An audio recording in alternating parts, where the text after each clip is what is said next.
Chicken biryani இப்படி ஒரு தடவை ட்ரை பண்ணி பாருங்கள். 1/4 கிலோ அளவு சிக்கன், இதை உப்பு, மஞ்சள், மிளகாய்த்தூள் சேர்த்து மேரினேட் பண்ணி வச்சுக்க போகிறோம்.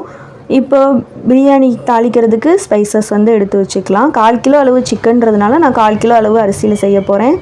2 வெங்காயம், 2 தக்காளி, 2 பச்சை மிளகாய், 1 கைப்பிடி அளவு புதினா கொத்தமல்லி சேர்த்து எடுத்துருக்கேன். இப்போ குக்கரில் நெய்யும் ஆயிலும் சேர்த்துட்டு ஸ்பைசஸ் சேர்த்து வதக்கினதுக்கப்புறமா வெங்காயம் கோல்டன் ப்ரௌன் கலர் ஆன அளவுக்கு வதக்கிக்கோங்க. அதுக்கப்புறமா பச்சை மிளகாய், தக்காளி சேர்த்து தக்காளி மசிஞ்சு வர்ற அளவு வதக்கினதுக்கப்புறமா கொத்தமல்லி, புதினா சேர்த்துட்டு இஞ்சி பூண்டு விழுது சேர்த்து நம்ம மேரினேட் பண்ணி வச்சுருக்க சிக்கனையும் உள்ளே சேர்த்துக்கலாம். அதுக்கப்புறம் பிரியாணிக்கு தேவையான அளவு உப்பு, பிரியாணி மசாலா சேர்த்து சிக்கனையும் நல்லா சேர்த்துட்டு ஒரு 10 மினிட்ஸ் வந்து எண்ணெய் பிரிஞ்சு வரந்தாண்டி நல்லா வதக்கினதுக்கப்புறமா தேங்காய் பால் 1 டம்ளர், தண்ணி வந்து 1 டம்ளர் அளவு சேர்த்துருக்குறேன். தண்ணி கொதிச்சதுக்கப்புறமா அரிசி, கொஞ்சோள கொத்தமல்லி தலை, 1/2 லெமன் பிழிஞ்சி 7 நிமிஷம் வந்து சிம்மில் வச்சுருந்துட்டு ஆஃப் பண்ணிங்கன்னா சூப்பரான சிக்கன் பிரியாணி ரெடி ஆயிரும்.